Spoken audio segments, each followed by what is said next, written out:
did you hear about the Oscar nominations today? I did. Yeah. So they put 10 movies for Best Picture, as they always do. You know what the movies were? Yeah. Yeah. It's Let It Shine. Yeah. Up, Up, and Away. Uh-huh. Horse Sense. Halloween Town High. Dad Napped. High School Musical 2. Of course. Minutemen. Den Brother. The 13th Year. And the Cheetah Girls. Yeah. High School Musical 2 is just like the obvious lock. Yeah. Honestly, I think Wicked was robbed. I will say, though, that I heard there's a High School Musical 3 coming out, and I think that hurts High School Musical 2's chances. It definitely hurts High School Musical 2's chances. They'll probably wait to award it till after. I think it's a good chance for Let It Shine to take it. Yeah. I feel like Let It Shine can win the international voters. Great. It's probably going to win Best Director, too. Yeah. Yeah. And when we say today, we mean when we record this, not when it releases. Obviously. You could be listening to this whenever as well. Yeah. Maybe you are listening to this on a future Oscar nomination day where these were the 10 nominees again. They're just that good. Yeah. These are the 10 movies that are nominated every year for Best Picture. Wow. And the winner sometimes is different. The year Dad Nap won was crazy.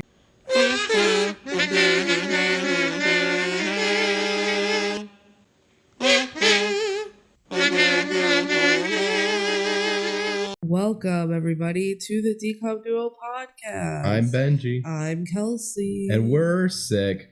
Yep. If you hear any coughs or sniffles or sneezes or other bodily stuff, sorry, it's winter and there's colds going around. And we're a little sicky. I'm recovering. Benji's maybe getting sick. We'll see what happens, but we felt good enough to record today. So We're doing so. Huzzah! I have my cup of tea ready to soothe my throat. So today is, normally in these episodes we cover a Disney Channel original movie, but today we're kind of covering 10. Yeah, so every 10 episodes we do what we call a Minisode because it's shorter than our other episodes. And we just go through the last 10 movies we watched. We talk about them a little bit again. And we add them to our big master list ranking of all the DCOMs we watched so far. So then by the end of the podcast, we'll have a list of our favorites in order. Woo, and it definitely will be opinions we hold forever. Yeah, for sure. And as a special treat, we're also going to be reading some fan fiction excerpts from these movies. We've done it before. I'm very excited to do it again. I told Benji we have to do it again because we have High School Musical 2. Yeah, I wanted to give every movie their Oscar win because it's Oscar season, but figure out what Oscar each would go to for each of these movies. But how do you have High School Musical 2 and not read fanfic? How do you do High School Musical 2 and not figure out which song wins best song? Is clearly bet on it. Is it? No. They would probably give it to Every Day, which sucks. They would. And it would be annoying. Yeah. Let's be real, actually, Let It Shine might win. Ooh. Because if they do High School Musical 2, yeah, because I think they would do Me and You. And Me and You is better than Every Day. Yeah. But what about Gotta Go My Own Way? Also, wait, Cheetah Girls is in this. Oh, no. They wouldn't give it to Cinderella. They couldn't give it to Cinderella. That's a cover. That's not an original song. The other three they could. Cheetah Sisters? Cheetah Sisters would be the nominee. I don't think they would get it. It's actually going to the Ally and AJ song. I was going to say. How is there actually 5 good nominees in this list of 10 movies? Yeah. By the way, this is one of the rare exceptions to the podcast where there is a visual component. So if you want to see the rankings as we go along, because we're not going to read everything out super clearly, look on the YouTube video for this episode. I'm screen recording. Yeah. Woo, you can see it now. Yeah. If you still just are an audio only, it should hopefully still be followable, but you can actually see what's going on YouTube. I'm a very visual person, especially with ranking things. So it helps me a lot to just see it all. So first we're going to rank just the 10 movies by themselves.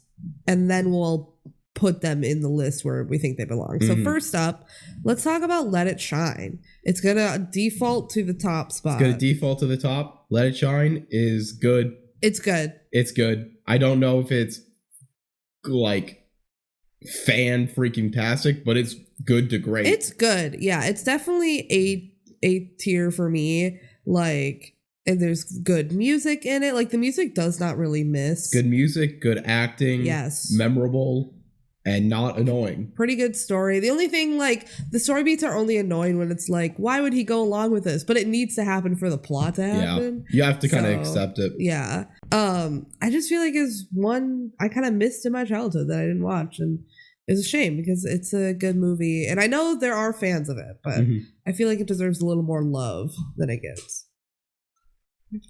Next, we have Up, Up, and Away. Another one I missed my childhood because who the heck has even heard of this movie? Yeah. Up, Up, and Away is clearly worse than Let It Shine, so we can start with that. Yeah. Up, Up, and Away is a movie that there's a part of me that wants to defend it because the collection of the whole movie itself is worse than the individual pieces apart. There's nothing inherently wrong about the movie. Even like the general plot structure I think is interesting. It has an interesting villain setup. There's decent concepts. I don't think anyone's particularly written terribly. It just falls so flat for me watching it. Like, it's pretty boring. It doesn't have the juice. It doesn't have the juice. We said that a lot in the episode. Yeah.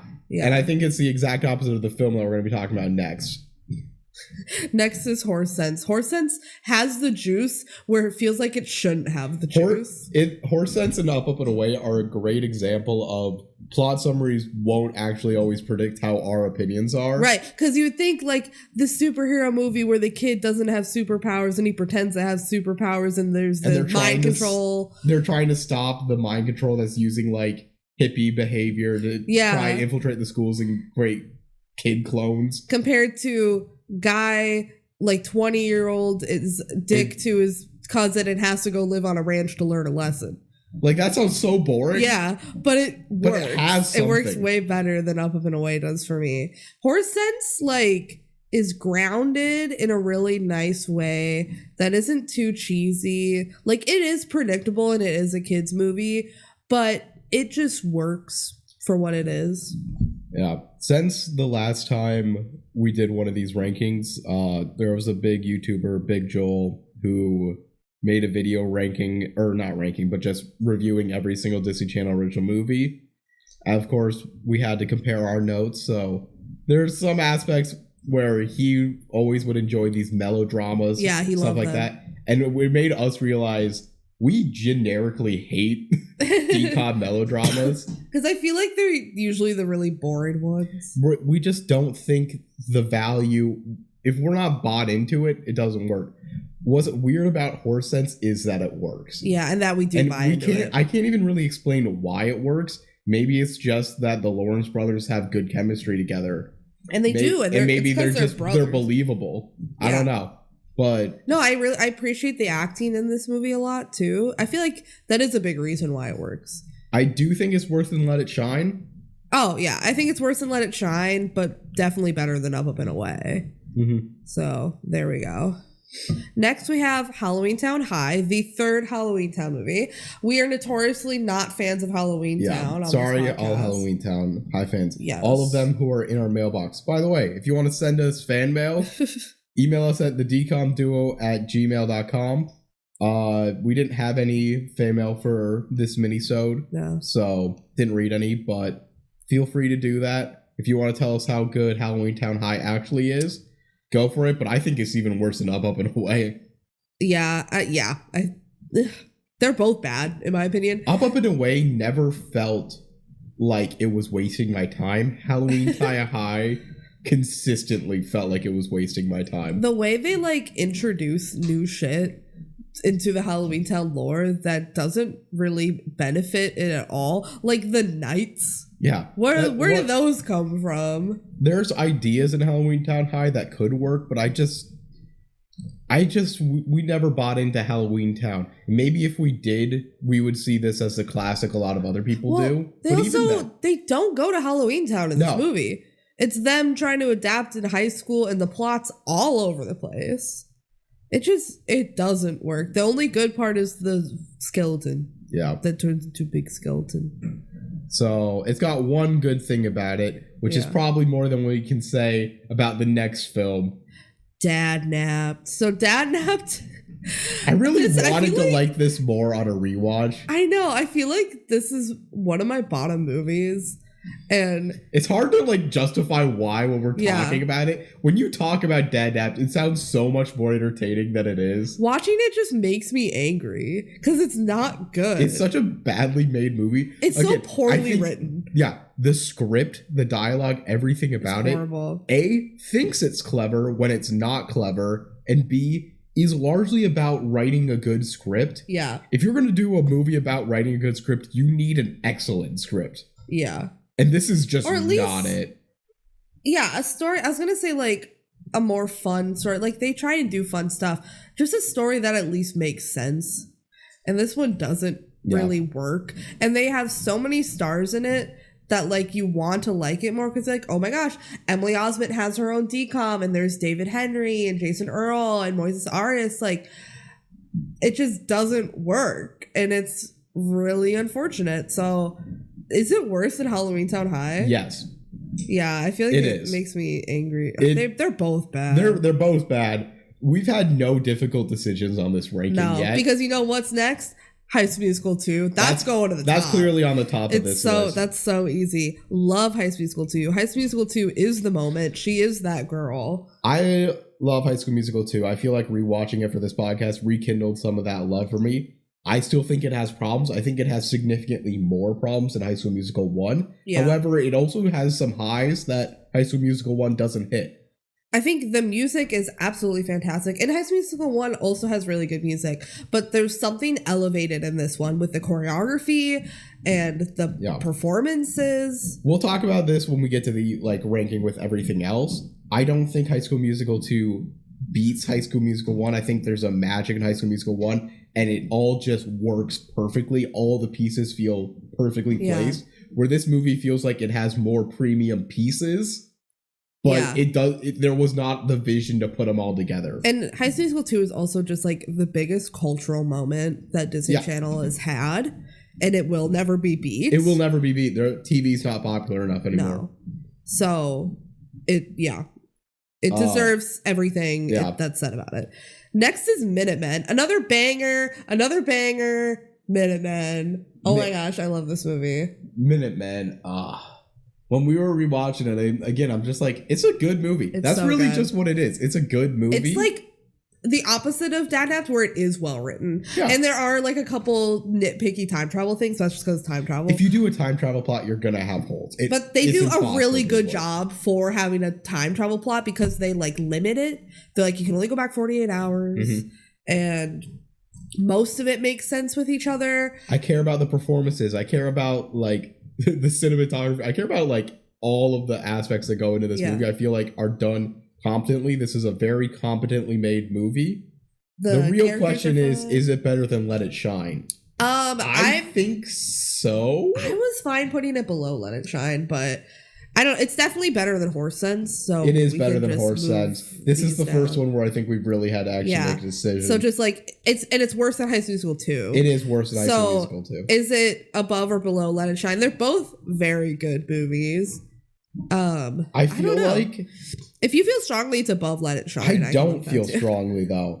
I don't feel strongly either way. I think they're both great. So I'm going to try and talk myself into each opinion. Okay, I'm telling you right now, Let It Shine is better. Tell me why I'm wrong. You're wrong because Minutemen has more successes throughout the film. There isn't a moment in Minutemen that doesn't feel like it works.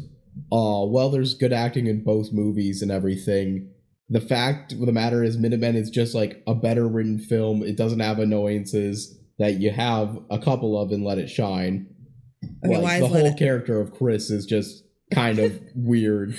Why is Let It Shine better? Let It Shine is better because it takes a bigger swing. It's trying to do more. It's a musical as well with good songs. Yeah. It has good atmosphere around it and feels like a story more interesting to tell, even though it's just a retelling of a classic play.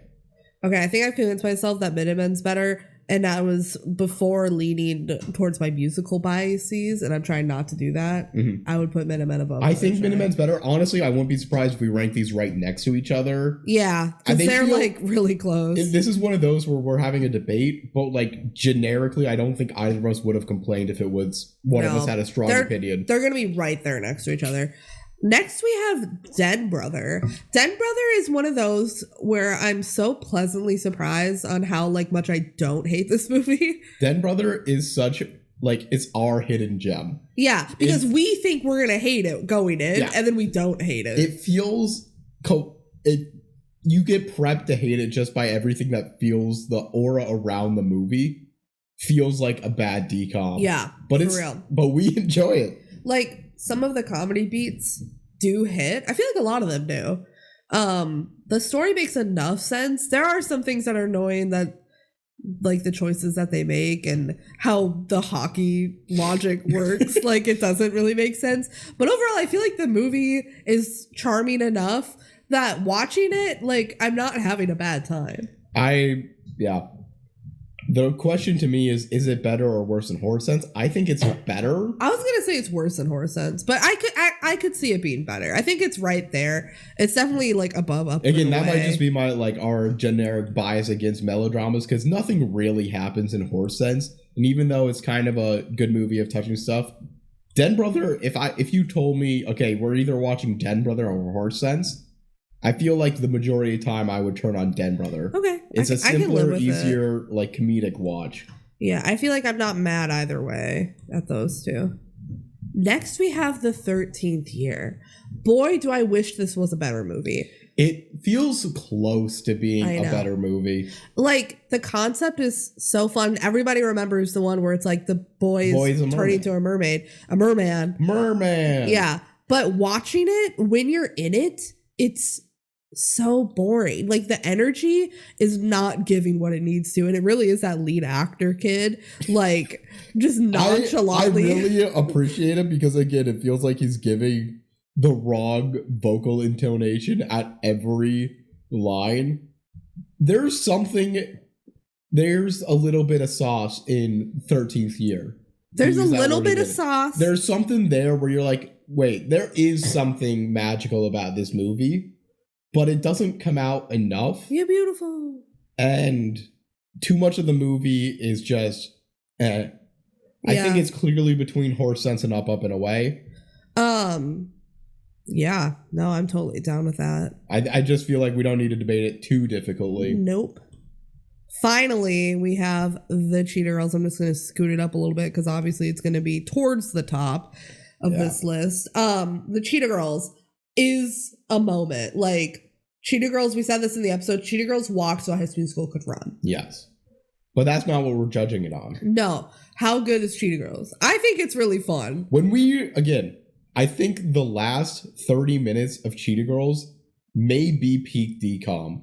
The last 30 minutes of Cheetah Girls is so good. It's just the entire time, it's exactly what we like in DCOMs, where there's good music, crazy character moments, wild, memorable dialogue, like batshit crazy plot relevance, but like everything still ties together and you still feel the heart of the movie. It doesn't jump the shark. So it doesn't jump the ship. Yeah. Jumping ship. Different DCOM. So all of that to say, I really like that. And that's not to say the first 2/3 of Cheetah Girls is bad. No, I think on the rewatch, it's better than it was. Once you know what's coming too, you're like, yeah, this is the part where Raven's character is really annoying. But it's also like entertaining in its own right. Her just being a bitch to everybody. Like, it's iconic. There's so many good moments in Cheetah Girls and really good music that I love this movie. I do really think this rewatch podcast, I don't know exactly where we had it on our Jankhouse list or anything. It was like lower than it should have been. I want to say it was like 40. Feels to me, after having rewatched Cheetah Girls 1 and not having rewatched Cheetah Girls 2, Cheetah Girls 1 feels like a much better movie than Cheetah Girls 2. I grew up with Cheetah Girls 2, so it's hard to move away from my biases of like that one's the best one. I just feel like the whole plot is better. The craziness is better. Where Cheetah Girls 2 is kind of feels like it's forcing it in a lot of ways. Yeah, no, I feel like I could get around on these rewatches liking Cheetah Girls 1 more. I think in my personal rankings, I have them like right by each other anyway. So, but that's not what we'll talk about that at a later time. I think this goes right above Let It Shine, if not also above Minutemen, but probably my not. instinct was right below Let It Shine, but I can completely understand. Yeah, okay. What does Let It Shine do that Cheetah Girls doesn't also do? I think Cheetah Girls is more I think of a Cheetah moment. Girls is better than that. In which case, is it better than Minutemen? That's a really good question. We should talk about that for a little bit. Is Minutemen or Cheetah Girls better? They're both so good. Cheetah! Minutemen's more consistent, but Cheetah Girls has better peaks. Yeah. It's a peak versus consistency question. Yeah. Right now, I feel like the peaks of Cheetah Girls. Cheetah Girls is a little better than Minutemen. I'm okay going a little crazy. Yeah. Who would have thought? We definitely have a musical bias. We do. Which, that's okay. This is our ranking. Yeah. All right. So of the last 10, our order is High School Musical 2, The Cheetah Girls, Minutemen, Let It Shine, Den Brother, Horse Sense, The 13th Year, Up and Away, Halloween Town High, and Dadnapped. Cool. Now we're going to do that ranking among the 50 that we already have. Okay, so for in reference, the 50 that we already have. No. We're not doing that. But so High School Musical 2 is going to be first. We're going to just go in order now. Yeah. It's definitely going to be towards the top. So in the tops, we have High School Musical, Lemonade Mouth, Teen Beach Movie, Can of Worms, etc. I'm going to start with number 1 here. High School Musical. I already made my argument why I think High School Musical 1 is better than 2. I'm okay living with that. It is High School Musical. It's not better than Lemonade Mouth. Lemonade Mouth is better than High School Musical 2. Lemonade Mouth is just kind of High School Musical again with just a little bit less iconic. Yeah. I also... Okay, this is really hard. High School Musical 2 versus Teen Beach Movie. I would argue Teen Beach Movie is better because Teen Beach Movie is just funnier and like when you're in the movie the whole time, it's just such a happy movie. I know, but I would argue that like the beginning and the end of Teen Beach Movie bringing it down a bit, whereas there's so many good moments. And I also think the musical numbers are better in High School Musical 2 than in Teen Beach Movie. Are we grading with Humanuma Ukunuku Apua? I mean, I guess so. Then I think Teen Beach Movie's better. No. I'm pushing for High School Musical 2. Work this out. I don't dance. Bet on it. Cruising for a bruising. Work this out. Like those go head to head. The music in High School Musical 2 is better. You will the music in me. Fabulous. I fully agree with all that. Yeah. I just think, again, the pieces of Teen Beach Movie come together very cleanly. The pieces of High School Musical 2 are probably better, but I just feel like the total picture is not quite as good. I think we can both agree that it's better than Can of Worms, which is our number 4 currently. So I don't think we need to even debate too long about that. Fine. So we're going to put it at 4? That's where I think it's at, yeah. All right. Next we have the Cheetah Girls. So is Cheetah Girls better or worse than Can of Worms? My gut says worse. That's rough. I think Cheetah Girls is better. But I know you have a lot of love for Can of Worms. You gotta remember... Do you remember the middle of Can of Worms? Where he's just like... ditsing around and then there's the puppet that eats the cord. Can of Worms is more consistently good than you would think it is. I don't know. I remember there being a big lull of Can of Worms. Although the beginning is wild. Yeah. When he's like, fellow citizens of the galaxy. Looking at this list, where it is, the next listeners that we have are Can of Worms, Jump In, Stepsister from Planet Weird, and Brink. Yeah. My personal take would be right below Stepsister from Planet Weird. Whoa. Yeah. I'm not putting Cheetah Girls below Stepsister and Planet Weird. I wanted it above Jump In. Jump In's really good, though. So is the Cheetah Girls. Cheetah Girls is good. I will not settle for below Stepsister. If we have to settle for under Jump In and above Stepsister, that's fine. But we can go above Jump In. Okay. So below Can of Worms. I feel like Can of Worms, the key scene, the whole Mike Pillsbury come and get me. The peaks are too high to not respect it. Next we have Minutemen. Minutemen and Jump In is a really tight race. I think Jump In is better. Okay. I think both Jump In and Minutemen are really good cases of movies that don't lull, that are good. Yeah. Jump In has a better heart. That's fair. Stepsister from Planet Weird. I think Minutemen's better. Yeah, I can see that. The thing that Stepsister has going for it is that it's really funny. It might be the funniest movie but on this plot list. is really loose, whereas Minutemen's plot is tight. Minutemen is more of a complete package. Yeah. So we're putting Minutemen right below Jump In. Okay, next we have Let It Shine. Do we just keep it right under Minutemen? Yeah, I think Let It Shine's better than Stepsister from Planet Weird. I feel more confident in that than I did about Minutemen being there. Yeah. Next we have Den Brother. This is where it's gonna go down a little bit. We're gonna go down a little bit. Like, there's definitely a tier change. Tell me where to stop. Stepsister from Planet Weird. Break. Prom Pact. Spin. Big City Greens, the movie Spacecation. It's definitely better than the Slumber Party, which is the next one. Slumber Party.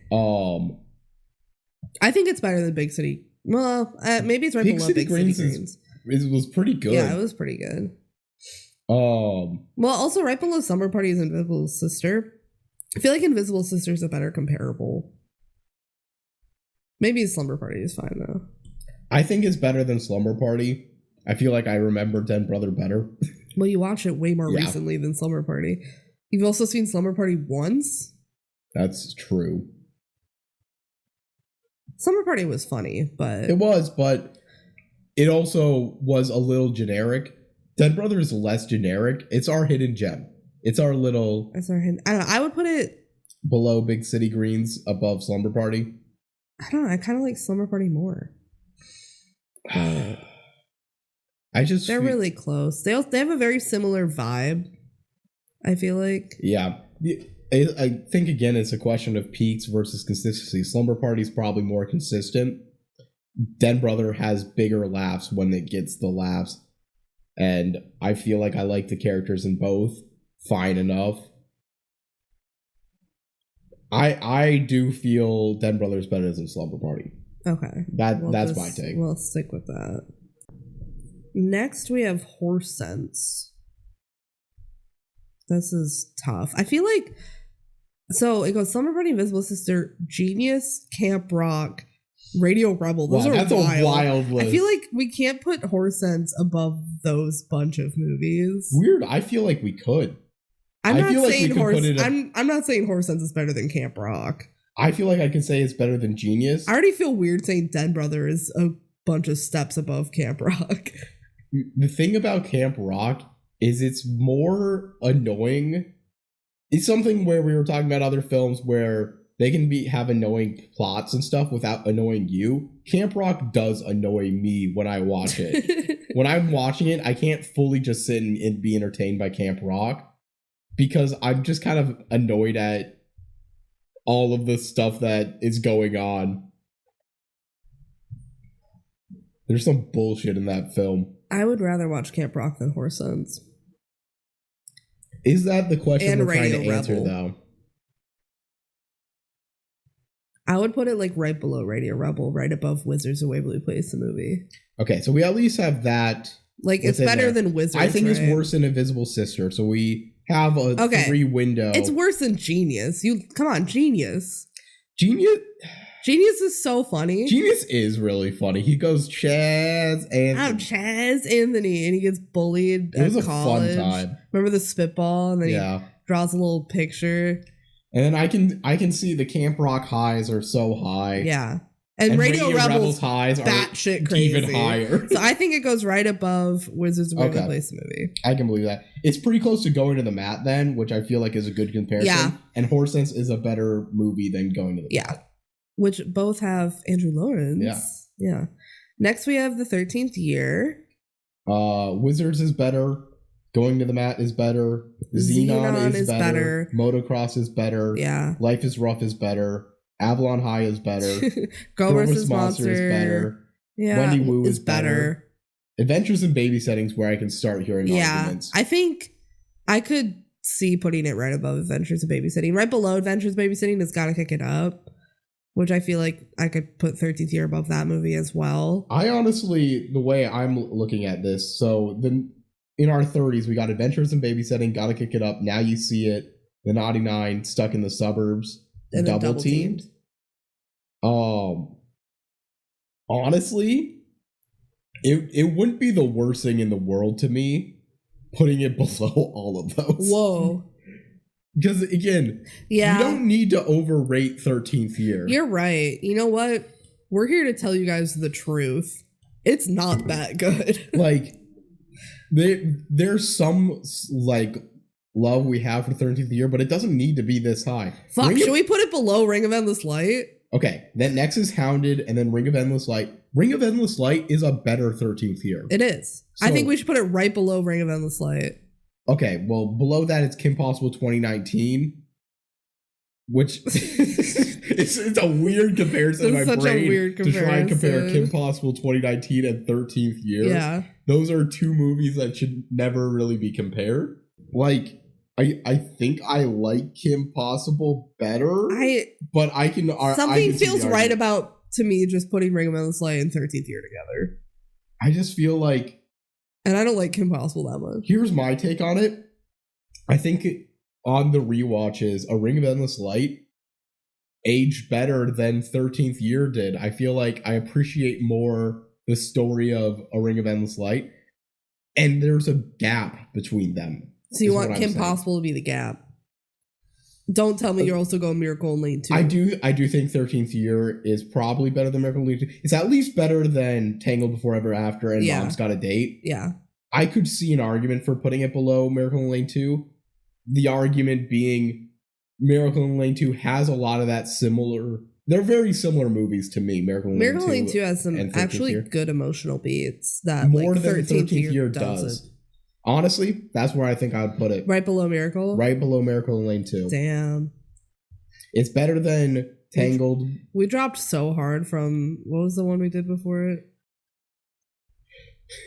Horse Sense? Yeah, Horse Sense was... What was it? Ranked 21, and this is ranked 40. Damn. Big gap. Big gap. Next, Up and Away. Let's keep going down. It's worse than, like, Mom's Got a Date. I would compare it with Poof Point.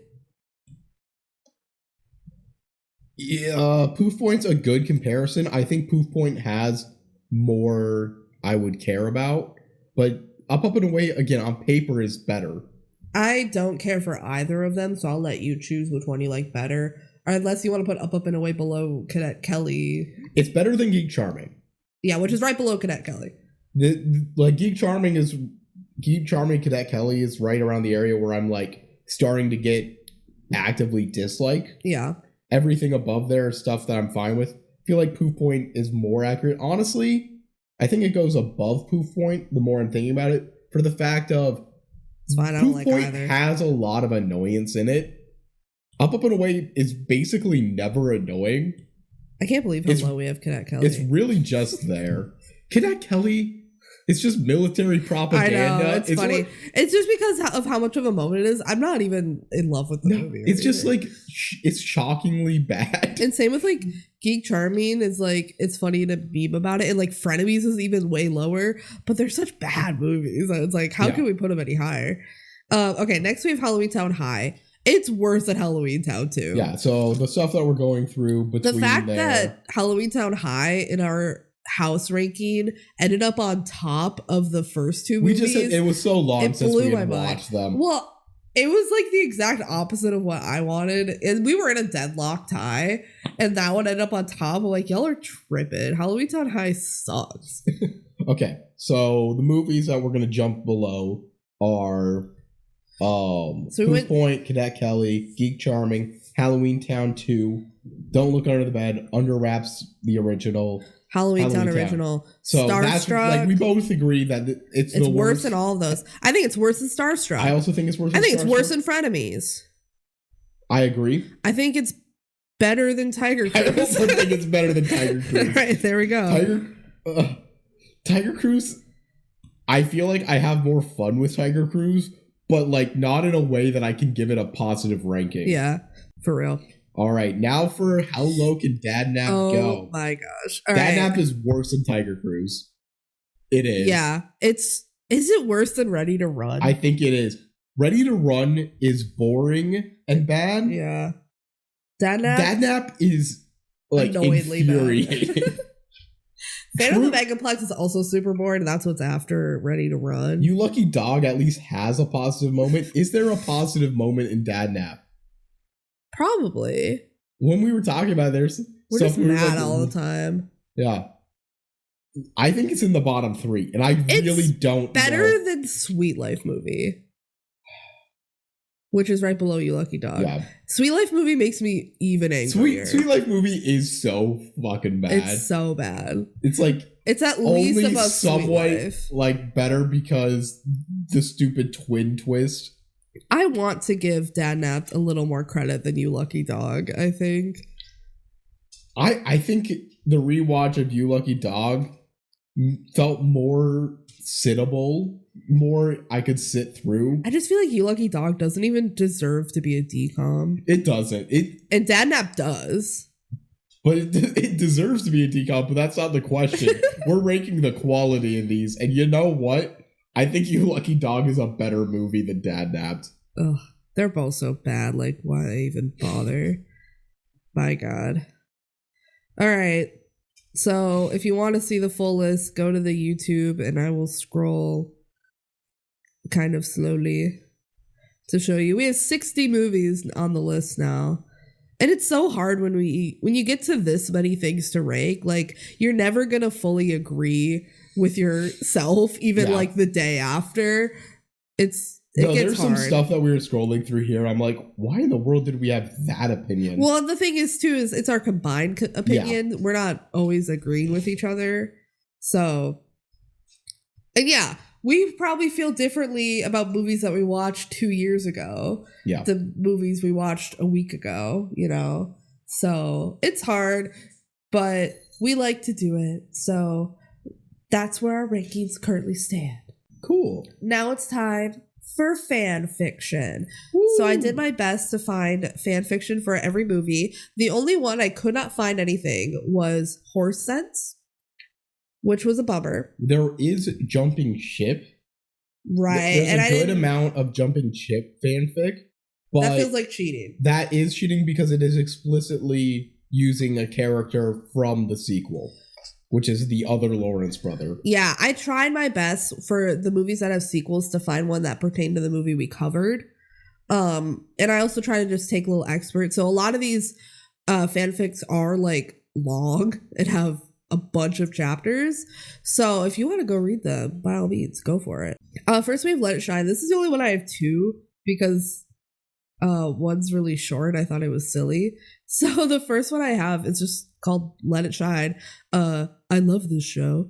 And it's by I Am Steph to Me. And it's just a few sentences. It's Let It Shine Wedding Planning. Chapter 1, Cyrus and Roxy. One day at their home, Cyrus and Roxy were planning their wedding. I just talked to my father. He is willing to prefer being the cameraman. Good. That one down, 2 to go. To be continued. What was cooking? I want to know. Was there any more chapters? Them just planning their wedding. So I thought that my was funny. Father. He is willing to performing the cameraman. Good. That one down, 2 to go. What are the 2? The next one, I love this fanfiction so much. It is typed out as one giant run-on sentence. Let Our Love Shine. Yeah, it's called Let Our Love Shine by Nicki Minaj's daughter, aka Ladea. Wow, Nicki Minaj's daughter. Yeah, so I cut half of it out. So basically what you missed in the first half is her and her mom. It's a self-insert, by the way, of Let It Shine fanfic. So the author and her mom moved to a new city because her mom, Nicki Minaj. yeah, her work moved her here, and they get to their house and all their furniture is already moved in, as they are in fanfics. And she sees the 3 main characters cross the street. So now I'm just gonna read it. So enjoy. She said, "Oh, that cute boy in the black." I yelled, "Bye, Mom," and walked out. I turned and saw the boy in the back smile at me, and I smiled back. He said, "Hi." I said, "Hi," back. And he said, "I'm Chris." I said, "I'm Taylor." And then the girl said, "I'm Roxy." And the other boy said, "Cyrus." I said, "Cool." And then we walked over to the step and sat down, and we all started talking to some guy walked out and said, "Cyrus, it's time to go to work." He said, "Okay, bye, Roxy." He gave her a kiss. And then him and Chris did that little handshake thingy, and he gave me a hug. And he said, "See you guys at the club." Roxy said, "Okay." And he walked over on his motorcycle and drove away. And then Chris said bye and gave me a hug and waved to Roxy and walked away. And then Roxy said, "So you can go to the club with us?" I said, "What club?" And she said, "There's a club and there's rap battles and people singing stuff." I said, "Oh, and then 7 weeks is this contest and people are going to sing with contracts and they'd be the next big thing." I said, "Cool, come with me so I can ask my mom." And she said, "Okay." We walked across the street to my house and walked in and I yelled for my mom. She said, "Yes," walking down the steps so she could see me. I said, "Oh, you have company?" I said, "Yeah." I said, "Roxy, this is my mom, and Mom, this is Roxy." The both said hi to each other. And then I said, "So Mom, Roxy wants to know if I can go to this club with her tonight, only for teenagers and no alcohol drinks. It's just for a good time." And Mom said, "Okay, but take your phone." I said, "Okay." And me and Roxy ran upstairs and I saw a room with my name on the front door and walked in and saw, and then I pushed curtain open and I saw, I said, "Cool." And I looked through the closet and had all my clothes in it. And I saw a door across from me and walked over to it. And I opened it and saw the bathroom was like, this is so cool. And I walked over to the first bed and Roxy said, "We should change before we go to the club." I said, "Okay, you could borrow an outfit if you want." She said, "Thank you." We both got dressed and I was wearing this and Roxy was wearing this. We walked down the stairs and my mom sitting on the couch. I said, "Bye, Mom. Me and Roxy are leaving." She said, "Okay, girls, have fun." And we both said we will. And we walked out and we got outside and there was a limo waiting for us. And Roxy said, "I got us a little ride." I said, "Cool." And we both got in. And I said to Roxy, "Say yes, Taylor." I said, "Does Chris have a girlfriend?" She said, "No. Why? Do you like him?" I said, "Maybe." She said, "Oh, well, I'm going to get you together." I said, "Okay, whatever." And we pulled up to the club. We both got out and walked in. Roxy's looking for Cyrus. And then I felt the 2 hands go over my eyes and someone said, "Guess who?" I smiled. I knew the voice said, "Luke." And the person turned around and I saw Chris. He looked mad. He said, "Who's Luke?" I said, "I don't know." He said, Who is Luke? "Oh, okay." I smiled. He said, "Well, don't you look nice tonight?" I said, "Thank you." And then Roxy's on stage singing. And when she's done, Cyrus walked up to her and they kissed. And he walked over to me and Chris. I said, "Wow, Roxy, I didn't know you could sing." She smiled. We all had a good time. And then it was 11 and it was time to go home. And Roxy asked if she could spend the night. And I said, "Yeah." Her and Cyrus rode home on his bike and Chris and me walked home. We were walking down the street and Chris said, "So Taylor, do you have a boyfriend?" I said, "No." Oh, that's the end? That's the end. Isn't that incredible? Someone wrote that. That's absolutely amazing. And the fact, by the way, she meets the 3 characters like 10 minutes after she moves into her house. Mm-hmm. And I love that her name was on the door. Like, "Oh, that must be my room. My name's on the door." Clearly. And Roxy says, "Can I sleep over?" And she says, "Yeah." And then she rides home with Cyrus. Okay. Yeah, so that was incredible. Thank you so much for this. Let it shine. Let our love shine. Next, we have Up and Away. So this is by Sam Jr. 04. Thank you for your work. Yes, it's DCOMs in Disney movie short prompt stories. So they have a ton of DCOMs, just like 1-page fanfics, and they actually have one for Up and Away. This Up and Away was very hard to find for because it's not a popular DCOM, and they wrote just the most basic mundane fanfic. Do you want to read this one? The Marshall household was buzzing with excitement. It was a special day as both Jim and Judy Marshall, also known as Bronze Eagle and Warrior Woman, were celebrating their birthdays.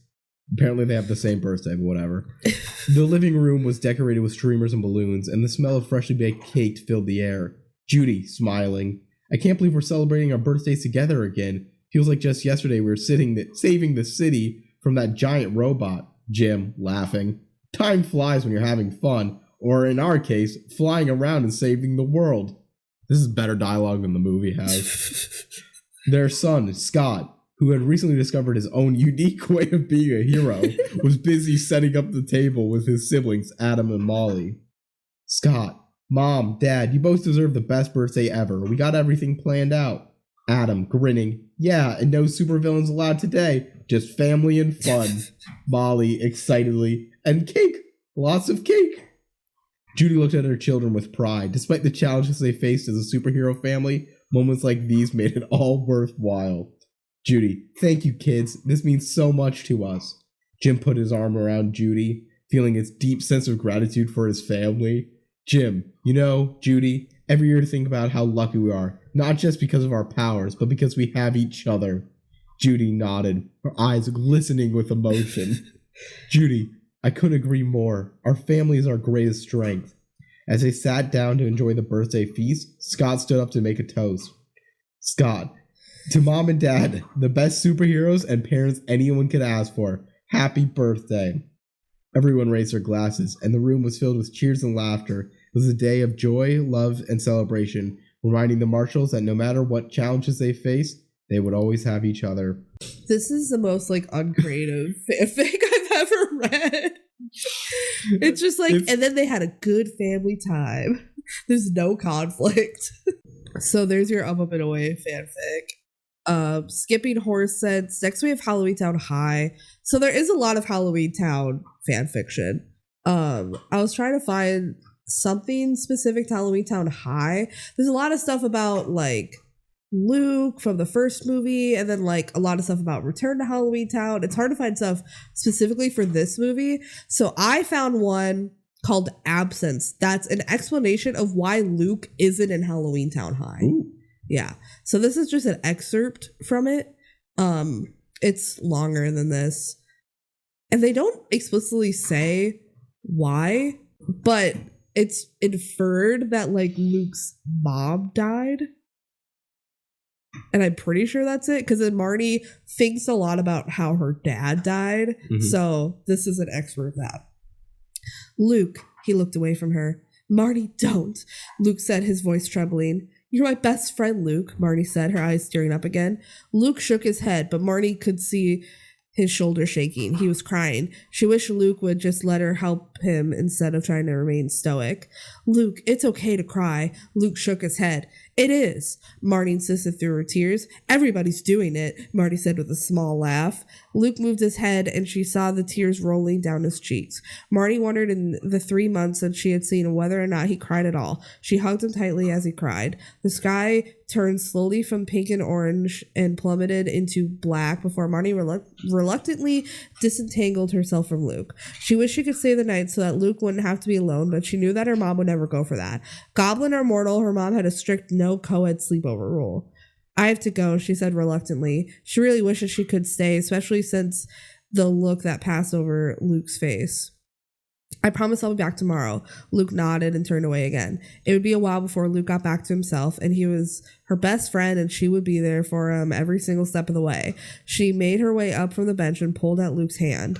Let me walk you back to your house before I go. Luke nodded and let her pull him up, although it was mostly Luke pushing himself onto his feet. However, once Luke got to his feet, he didn't let go of her hand. Barney didn't either. It was well past sunset, and while she could find her way through the woods okay during the day, at night she was hopeless. Luke used her hand to lead her silently through the woods. She hadn't been paying attention on the way there to anything but Luke. On the way back, she heard distant hooting and howling from the woods.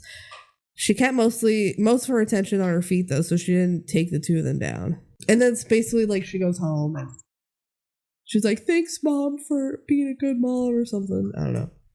So basically, yeah, Marnie comforting Luke in his loss, and that's why he doesn't go to high school in the mortal world. Aww. Yeah. Not as much of a fun one, but... Next, dad naps. This one is wild. There wasn't much dad napped content. So it's called Melissa Would Never. Oh, by the way, did I say the author of the last one? The Halloween Town High one was by the Mornrass Outgrave. Dad nap. This is called Melissa Would Never by M.T. Givens. You want to take this one? Yeah. This is not going to be such a mini-sode after all. Yeah, sorry, fanfic takes a while. Melissa would never. No one could see. Her eyes were wide, and they had something behind them. Something no one could see. Every night she sat on a city bench, waiting. Melissa Morris was a child of creativity. Her father was a famous novelist, and Melissa was following in his footsteps. Only writing was not enough for the beautiful blonde. She had a taste for something stronger. She yearned for it like whiskey, or maybe cocaine. Sometimes she even licked her lips as she waited.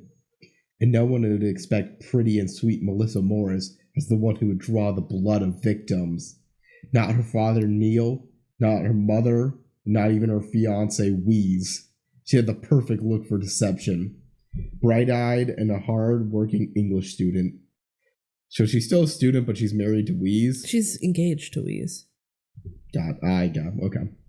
No one knew that when the sun went down, Melissa Morris was on the streets, waiting for someone to step off the path of the well-lit streets and walk just beyond the small line of trees.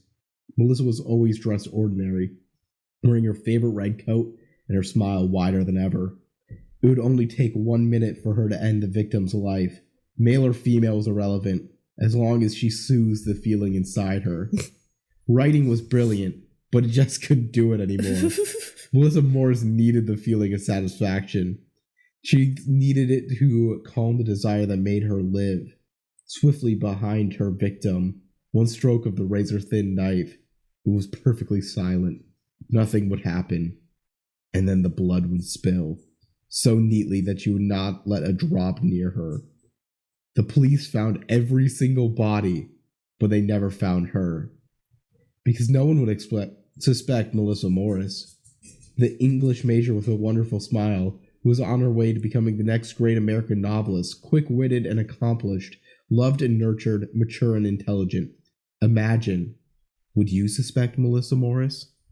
Yeah, so yes. This is a fanfic about Melissa Morris becoming a serial killer. I think it's just the sequel. Dadnap would be improved if all of the goopings were blood. Damn. Yeah, so that was wild to find. Okay. Next is the big one. So, High School Musical 2. Obviously, there's going to be a lot of Chad and Ryan fanfiction. And I found an excerpt that's literally just smut. So if you don't want to listen to smut, I don't blame you. Feel free to leave or skip ahead. If you're done with the episode, that's fine. Yeah. If you're listening to this in a car, maybe turn it off. And if you're our parents, don't listen. But this is just pure smut. This whole story is like 13 chapters, so I found just the smut section. And if you don't know what smut is, turn it off.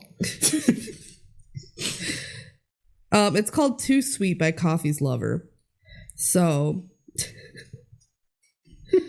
okay. So it starts with Ryan. Oh, Chad, please, I'm not gonna last like this, Ryan cried. By the way, Chad was like giving him a blowjob.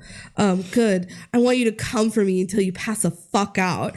Chad pulled away from Ryan's crotch and kissed him again, moaning into his mouth and slotting their tongues together. Gonna tear up that cute little ass of yours, Evans. Ryan threw his arms around Chad's neck and pulled him impossibly closer. Chad nearly lost himself in the kissing and then in smooth scent of Ryan's cologne and in the feeling of Ryan's fingers groping him.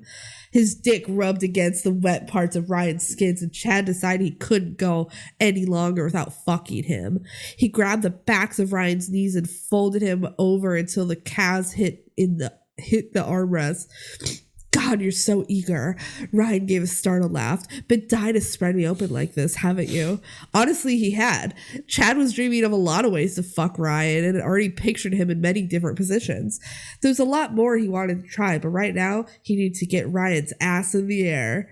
He studied all the pretty curves and the swell of each cheek and pinched his skin to watch it get red. He swatted Ryan's ass a few times and then licked him. Seeming to get the hit, the blonde hugged his knees close to his chest. Goddamn freak, he muttered. Don't act like you're doing me any favors. I know what you want, Chad said, his voice low and husky from everything else he'd done that night. His hand was getting sore, but he liked the clapping sound too much to stop. Well then, hurry up and do it already. Ryan wiggled his hips back and forth, yelping when Chad smacked him again. Not until you beg for it. The blonde whimpered a few times, his jumbled sentences lost every whine he bit down, and he was struggling not to recoil. By the time he managed to get the word out, his ass cheeks were a warm, rosy pink. Please, fuck me, Chad, he said, wincing when Chad's palm connected with his skin. Oh, I know you can do better than that. Biting his lips harshly, Ryan shut his eyes. Please give me your cock. I want you to make me take it all the way down. Fuck, Chad. Please fill me. A steady smirk growing on his lips, Chad spanked Ryan with full force, grabbing his ass and shaking his hands as he did so. That's more like it. And then they fuck more. So that's where I end it. Pure smut. I did also find one where it's like Chad took his mom to Ryan's Broadway show to tell her that he had a boyfriend. I thought this was better. I feel like I want to make no comments on this one. No, I'm just gonna feel like it needs to just sit there. We showed it off, and that's all. Next we have Minutemen. This is a Virgil Zeke fanfic called Beaches and Birthdays. It's by Sarcasm is My Friend. It was his birthday, August 12th, and hardly no one remember. Well, nobody but his parents, that is. His mother tried to get him to go outside and have fun with his friends. How about you go outside and go hang with Charlie and Virgil? She asked him. Nope, he simply said. There was a reason why I didn't want to see the blonde in the first place. Ever since he met Virgil, he's had it bad for him. From thinking about him through the day to having certain dreams about him, he couldn't let ho of him. It's why he's always distant from Virgil. Not to mention, his love was with Stephanie. Zeke walked out of the house, finally taking his mother's advice about going outside. Walking to the beach, which was near, he thought about his feelings of the blonde. Why does he just keep calling him the blonde? And why he had pushed him away in the past. Sighing, he sat down, ignoring the fact that he was going to have sand all over him later. After staying there a while, he got up and took off his sneakers and socks. Walking to the water, he enjoyed the feeling of cool liquid on his feet. That's definitely human language. Relieving him of the scorching heat. He had always loved the water and was enjoying the wonderful silence when he saw a familiar figure coming towards him. Hey Zeke, Virgil said, smiling. Oh, hey, are you supposed to be with Mr. Einstein today watching a new special on how the Earth was made? He said sarcastically. He wasn't particularly fond of people ruining his peace, but since it was him, he let it go. No, he decided to go somewhere with his mom. Apparently they went to look at samples of MPSS at some museum somewhere. Was that supposed to be moss? I don't know. Well, what about Stephanie? I'm sure you wouldn't want to waste a Saturday with her, Zeke said, narrowing his eyes. He wasn't sure why he was so anxious to get rid of him today. Maybe because his hair was slightly messed up and he looked so damn adorable. It took all of him just not to kiss him right there. Oh my god. I wanted to be with you. It's your birthday, right? Virgil said, looking hurt. Damn it. He didn't mean to hurt him. Wait, you remember my birthday? Zeke said, surprised. Yeah, I wanted to give you something, but I didn't know until now. Can I test it out first? I'm not sure if you like it. Virgil said, a bit nervous. Sure, go ahead, he said, a bit confused. He felt his face go red when the blonde's lips landed on him. After a few seconds of shock, he eagerly began to kiss back. Finally, after all this time, he finally got him. Virgil softly pulled back. Do you like it? He said, a bit breathless. I love it, said Zeke, smirking. He brought his lips back to Virgil's, wanting more of the soft lips he only felt in his dreams. And that is when Zeke realized that beaches and birthdays were his favorite combination. Could you imagine Virgil just showing up and being like, I got you a present. It's a kiss. 13th year be like. Stupid. Next we have Den Brother. It's called Stung. So Matisse moves to New York and she only sees Alex the only way she can in her dreams. I don't know. This is I don't even remember what this one's about, but I'll read it anyway. I think this is just an excerpt again. Alex wasn't trying to forget about Matisse, but he knew that forgetting how much it hurt not to have her around wouldn't be so bad. He was never good at dealing with any kind of loss. He tried to forget about that and focus on his schoolwork, but the second he got to class and sat down, he found another distraction. It landed right on his desk. "Good morning to you too, Goose," he greeted sarcastically, not even glancing at what had been placed right in front of him. "Sorry," his best friend said with a sigh, "but I thought this was a little more important. What makes you think that I would want to look at Real Ravish magazine?" "Nothing," he admitted, "except for the person on the cover." At those words, Alex took a second look. Sure enough, the thought he had a second before doing so was proven true. It was almost like she was staring right back at him, except Matisse didn't look the same sporting fashions from the RR clothing line. She looked like a total stranger, and she was all the way in New York. Another thought entered Alex's mind. He just had to ask, "You spent $4 on this magazine just to show me the cover?" Goose shrugged innocently in reply, "It's what best friends do." And for the first time in over 2 weeks, Alex laughed. Goose smiled. He couldn't stand having his best friend be practically stunned to silence for that long. "Am I supposed to keep it?" Alex asked. "That would be kind of obsessive." Goose told him without hesitation, which got another laugh out of him. "Thanks." Goose shook his head. "It's what best friends do," he repeated. And with that, he couldn't help looking at the magazine, knowing Matisse needed friends more than anything at the moment. What no one knew was that she was about to run into some friends very soon, along with some trouble. You can't leave it on that cliffhanger. I know. Wait, maybe that was the whole thing. No, it wasn't. But it was like, that was the end of it, though. And there isn't anything after that. So I think they stopped writing it. Damn. Or it's just still in the works. From 2010. Yeah, from 2010. Maybe So that was by Raid BC, by the way. Next, we have the 13th year. Okay.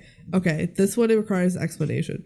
So there isn't that much 13th year fanfic specifically. There's like a ton of mermaid fanfic, but 13th year one is hard to find. I found one that's called Jess Wheatley's Perfect No Flip Omelet Technique by whatever. It's literally just like making an omelet. It's the whole thing.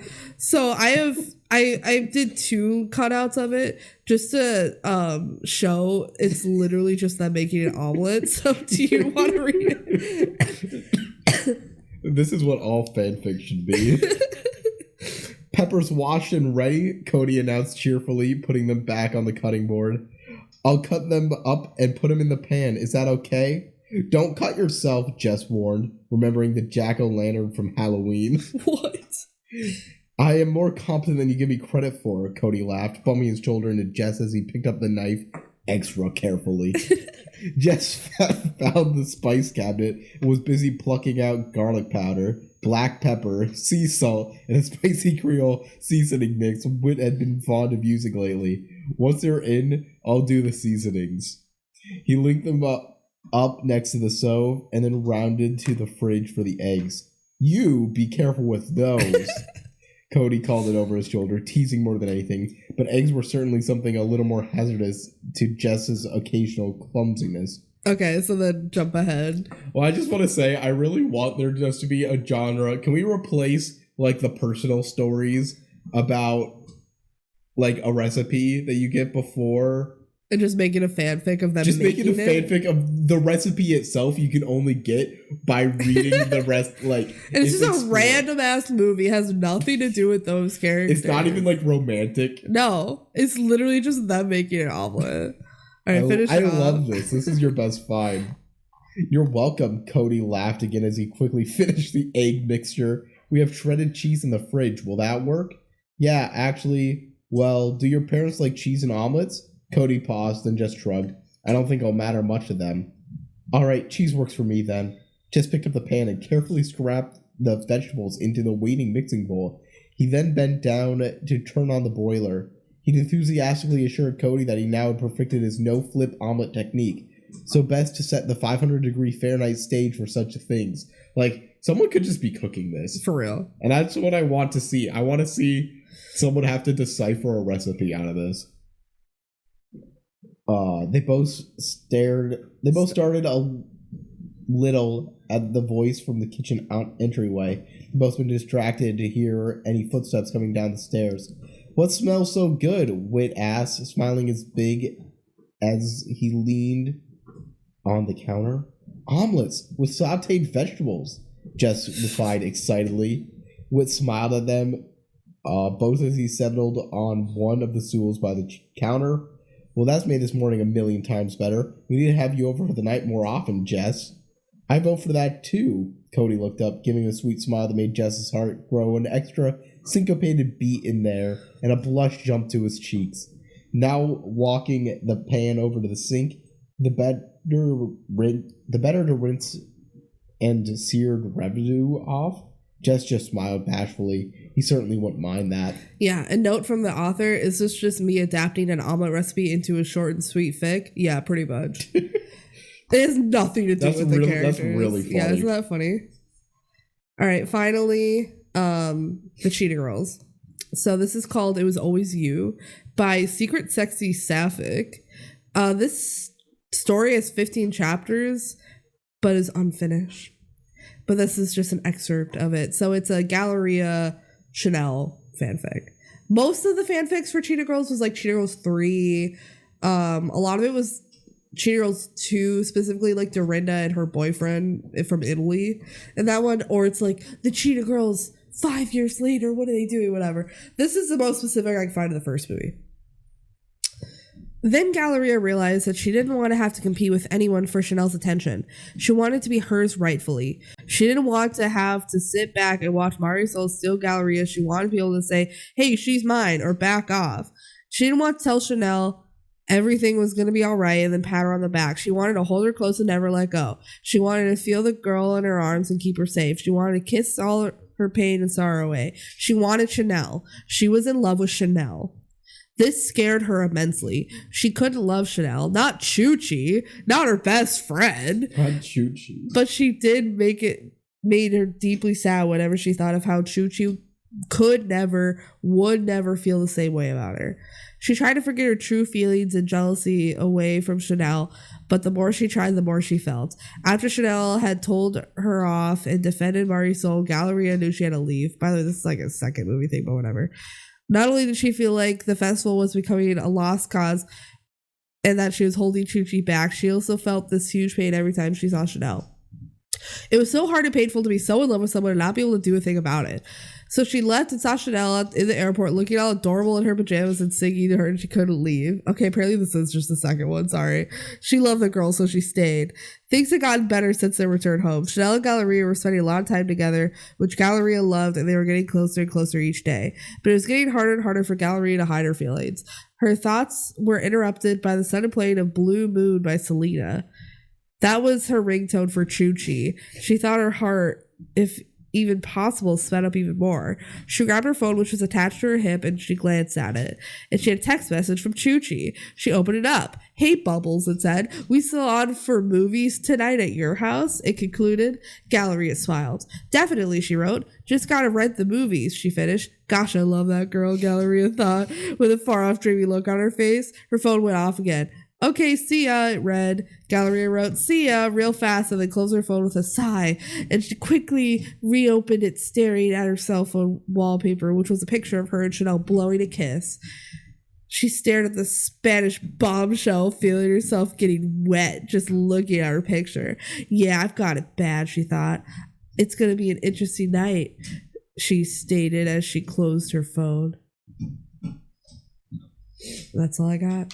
There's so much to this. Yeah, there's 15 chapters of this, so. And I feel like it's going nowhere. I feel like it's a slow burn, for sure. Too slow for me. Pass. So that's all the fanfic I have for all of the movies. Huzzah.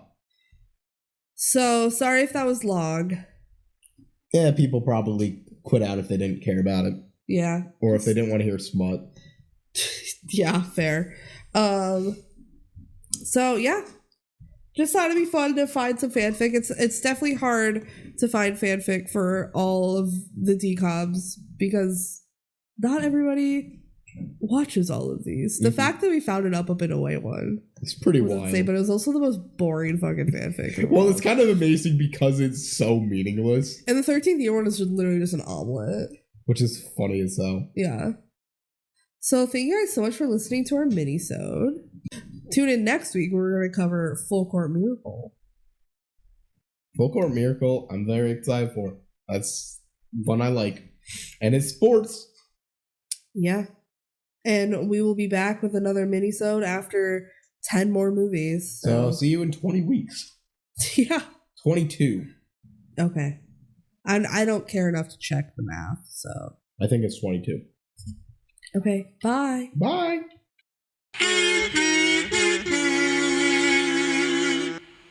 And scenes from our next mini-sode. Man, those 10 movies sure were terrible, except for that one. That one was really good. Hey, remember we watched Full Court Miracle? No, I don't. That was so long ago. So long ago. That was the first one we watched out of this set of 10. I can't believe Russia dropped that nuke. Why are we talking about it in our mini-sode? Yeah, it was relevant. It was relevant to which movie? The new one that came out. Oh shit, Zombies 3? Zombies 4? Oh fuck, Zombies 4? And we obviously covered the first 3 zombies in this category. I can't wait to watch all 4 zombie movies within this set of 10. It's gonna be hype.